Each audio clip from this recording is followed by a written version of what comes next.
In a room full of noise, her whisper was the only thing I heard. The night felt like it was trying too hard to be alive. Music pounded through the walls, shaking every glass, every careless laugh. People moved like a single restless wave. Voices layered over voices, perfume mixing with smoke. A blur of color and motion that didn't seem to stop long enough to breathe. He stood near the edge of it all, drink in hand, pretending to enjoy the chaos. The kind of pretending everyone does when they don't want to seem out of place. He nodded when people passed by, smiled at jokes he didn't catch, and let the laughter roll past him like wind through an open window. But inside, he felt detached, like a quiet observer trapped in someone else's celebration. Then, through the noise, something shifted. Not in the music, not in the crowd, in him. Because that's when he saw her. At first, she blended into the scene. A woman standing among friends, laughing softly, her glass catching light every time she moved. But there was something different about her. She wasn't performing for attention like the rest. Her laughter wasn't loud. It was warm, shaped by restraint and confidence. Her gestures were graceful, her posture effortless. The kind of elegance that didn't ask to be noticed, yet was impossible to ignore. His eyes lingered. Too long. There was a moment when she seemed to feel it, his gaze steady but uncertain. She turned her head slightly, as if sensing it before seeing him. And when her eyes finally met his across the crowded room, the noise dulled. Just a little. Enough for him to feel it. Her look wasn't questioning or surprised, it was curious. Calm. There was a flicker of something familiar in it, as if she recognized that same quiet distance he felt. That need to step out of the noise, even just for a breath.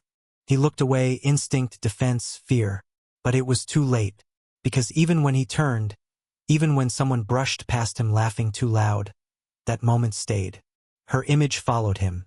The curve of her lips after the laughter faded, the composed stillness in her shoulders, the way her presence felt like silence in a room that refused to be quiet. He told himself to let it go. She was older, confident, surrounded by people.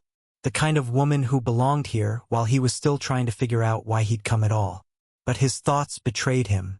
Every sound, every clink, every cheer, now had her face behind it.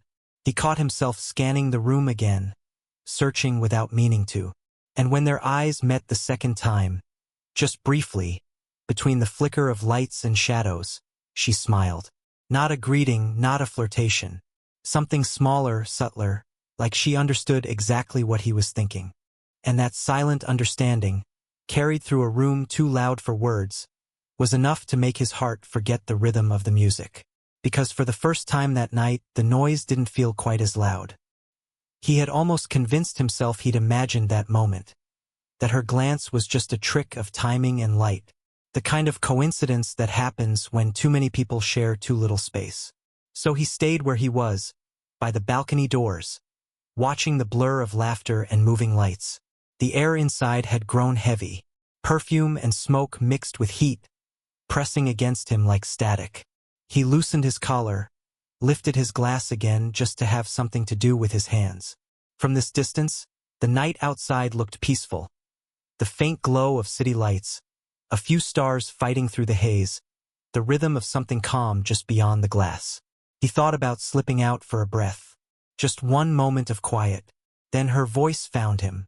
Low, smooth, almost lost in the noise but distinct, like a note played just off-key enough to stand out. You look like you'd rather be anywhere else. He turned and she was right there. Not across the room anymore, right in front of him. Close enough for him to see the faint shimmer of light along her hair, the calm intelligence behind her eyes. Her tone wasn't teasing, not sharp. It was observant. A quiet statement from someone who understood exactly what she was seeing. He tried to sound casual, but the words came out softer than he expected. I could say the same about you. Her lips curved into a small smile, not wide, but deliberate. Maybe we both need an escape. Her words weren't flirtation, not yet. They carried something deeper, something almost weary. Like she wasn't just escaping the party, but the act of being seen a certain way. She tilted her head slightly, studying him in the kind of silence that demanded no explanation. Then she stepped closer, just enough for him to catch her scent. Something light, clean, with a trace of warmth beneath it, like amber after rain. The noise around them didn't stop, but it softened, as if the world had politely stepped aside. He wanted to say something, anything, but his mind went quiet.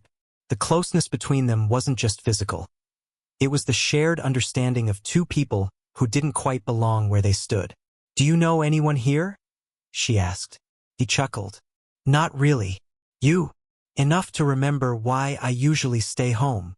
She laughed quietly at her own words, and he found himself smiling, genuinely this time. For a brief moment, they stood there in the chaos, both pretending to listen to the music, both watching the reflection of lights dance across the glass door beside them. And then, after a pause long enough to feel intentional, she leaned in slightly, just enough for her voice to brush his ear. "Come on," she whispered. "Let's find our quiet." Her breath was warm, the tone gentle, but it hit him harder than anything else that night. Not because of the words themselves, but because of what they meant. It wasn't an invitation to leave the party. It was an invitation to see her. Her words lingered soft, almost swallowed by the music, but they stayed with him long after she turned toward the door. "Let's find our quiet." It wasn't a question. It wasn't even quite a request. It felt like something else, a truth she already knew he would follow. She didn't look back to check if he was coming. She just started walking, and somehow that quiet confidence said more than any invitation could. The crowd seemed to open for her, bodies parting in subtle waves, laughter dimming in her wake. He moved after her without really deciding to. Every step away from the main room was a release. The thrum of bass softened behind them, replaced by fragments of muffled voices and the soft click of her heels against the polished floor.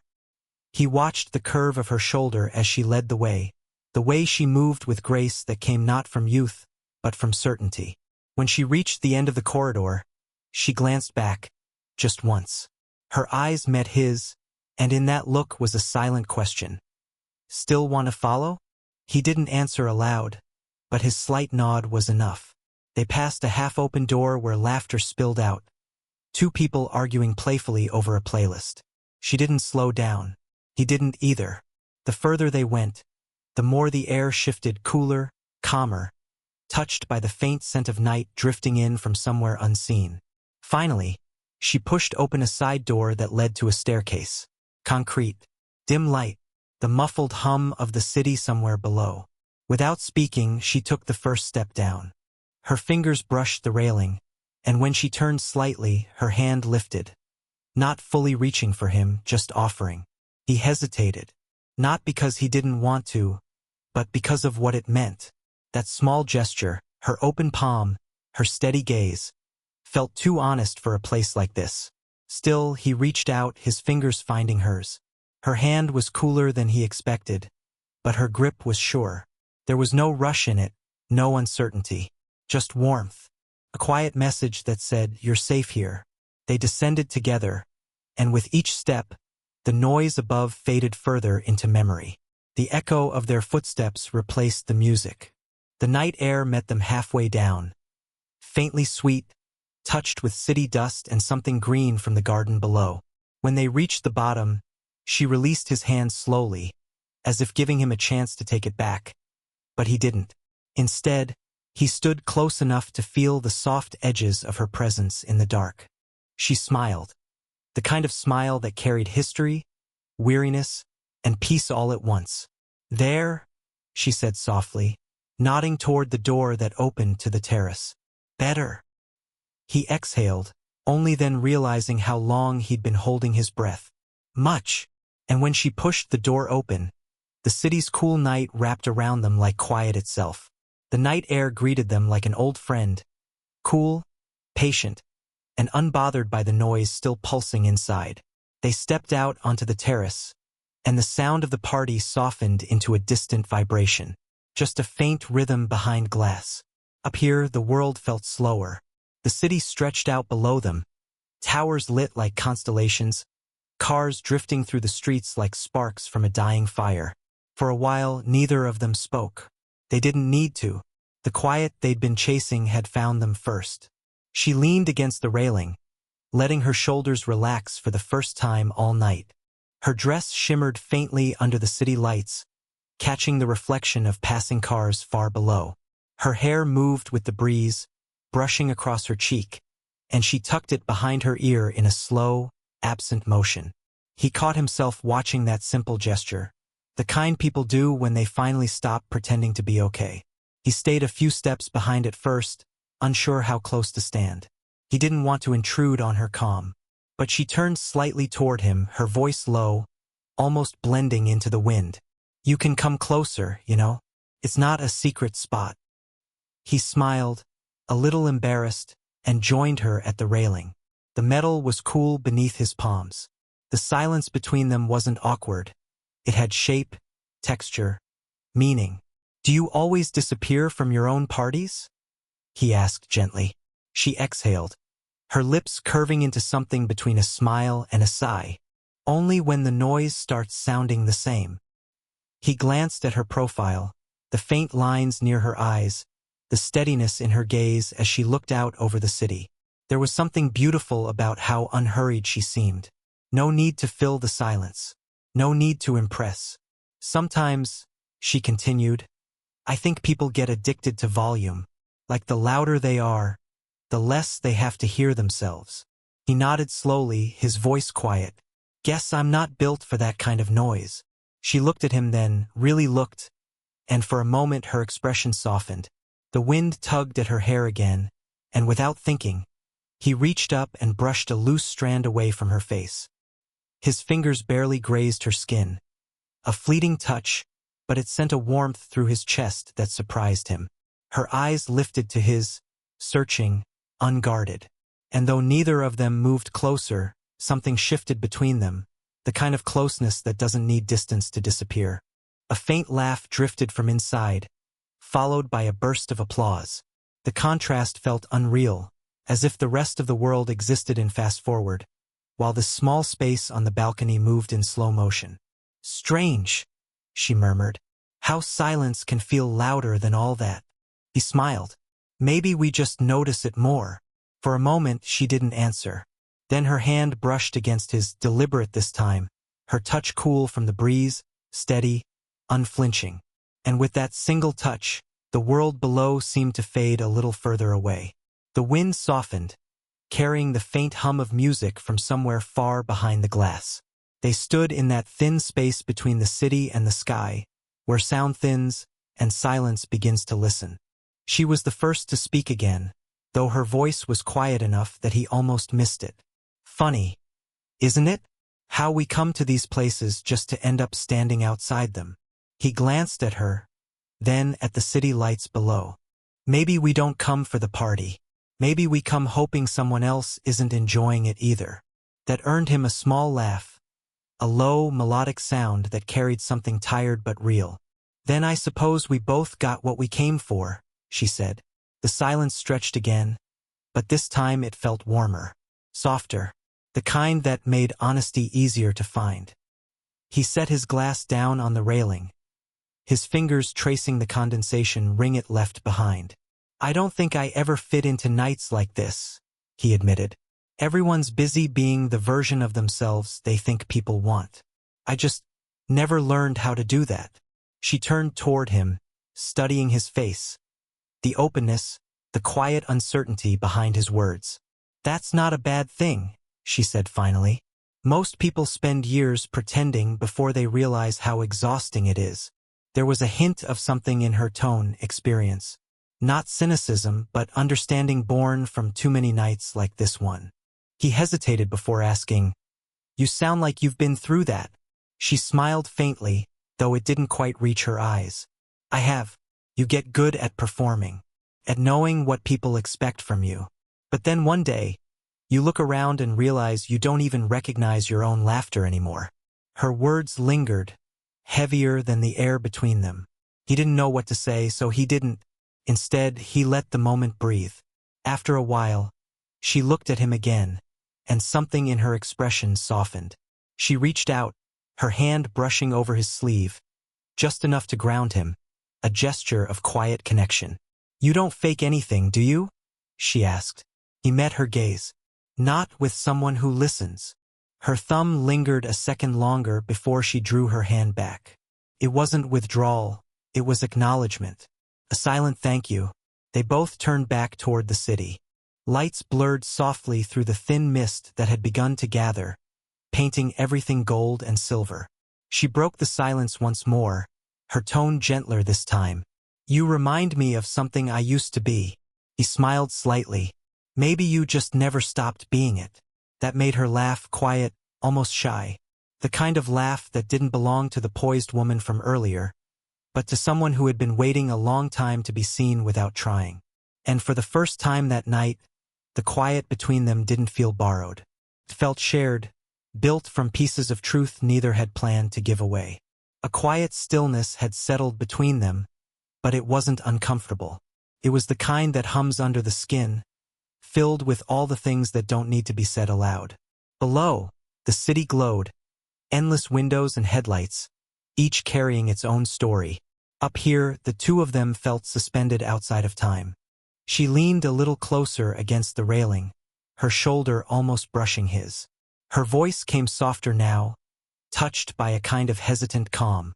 "Do you ever feel like nights like this don't belong to you? Like you're just borrowing them?" He thought about that, watching the wind stir a loose strand of her hair across her cheek. "Yeah," he said quietly, "like you're standing in a life that almost fits, but not quite." She looked at him then, and there was something new in her eyes. Not just recognition, but understanding. The kind that comes from years of pretending not to need it. For a moment, neither moved. The world had gone still. A gust of wind passed, gentle but sudden, and it pushed her a little closer. Her arm brushed his, her warmth bleeding through the thin layers of fabric between them. He didn't pull away. Her breath caught, just barely audible over the faint hum of traffic. The air between them thickened, quiet, electric, trembling with something fragile. She turned her head, and now they were close enough that he could see the faint reflection of city lights in her eyes. Her lips parted slightly, as if to speak, but no words came out. It was one of those moments where everything slows, where the mind goes still, and only the heartbeat remembers what it's waiting for. Her voice finally broke the silence, barely more than a whisper. "This feels dangerous." He met her gaze, the faintest smile tugging at his lips. "Only if we stop pretending it's not." Her expression faltered, a mix of surprise, amusement, and something deeper. She looked away briefly, shaking her head with a quiet laugh that didn't hide her racing pulse. The wind carried the faint echo of music from inside again, but it sounded distant now, unreal, like another world. He wanted to touch her, not in a way that demanded, but one that asked. A silent question spoken through stillness. But he didn't move. Neither did she. Instead, they stood suspended in that narrow space between what could happen and what shouldn't. Every heartbeat stretched longer, slower. Every breath felt deliberate. Then she looked back at him, her expression softening. "You shouldn't make it sound so easy." He exhaled, voice quiet. "It's not easy. That's why it feels real." A pause followed, deep and fragile, balanced on the edge of something neither dared to name. Then, softly, she stepped back. Not far, just enough to let the air move between them again. Her eyes lingered, a silent almost, and in that single retreat, the moment sealed itself. Unfinished, unforgettable, alive. The world seemed to exhale around them. The wind gentled, brushing through the terrace plants with a whisper, while the echo of laughter inside the apartment faded into something soft and distant. The music had changed too. Slower, mellow, almost tender, as if the party itself had grown tired. She rested her hands on the railing again, her gaze drifting out across the city. Her breathing had steadied, but the trace of that near moment still lingered in the air, that fragile, unspoken almost. He stood beside her, close enough to feel her presence but not her touch. That small distance between them was alive with meaning, not hesitation, but respect. Sometimes silence says what words can't be trusted to hold. After a while, she spoke, voice low and thoughtful. You ever notice how quiet feels heavier after the noise is gone? He nodded. Like it's reminding you what you've been missing. She smiled faintly at that, the kind of smile that hides a sigh inside it. I didn't realize how much I missed this. Just stillness. He leaned forward slightly, resting his arms on the railing beside hers. Maybe it's not stillness you missed. Maybe it's being seen without having to perform. She looked at him then, the city lights reflected in her eyes, and for a heartbeat he thought she might cry. Not from sadness, but relief. Instead, she smiled again, softer this time. You're too young to sound like that. He chuckled. You're too calm to belong to that party. That earned him another quiet laugh. One that came from somewhere deeper, freer. Minutes passed. Maybe more. Neither of them seemed to notice. The cold crept in around them, but neither moved to leave. The kind of warmth that kept them there didn't come from the air anyway. Then she shifted, just slightly, her shoulder brushing his. He didn't move, didn't need to. The touch was small, but it was deliberate. A kind of answer to all the things they hadn't said. I should probably go back, she murmured. Do you want to? He asked. Her eyes flickered toward the door, then back to him. No, the word hung between them, quiet, sure, real. She turned then, leaning her head gently against his shoulder.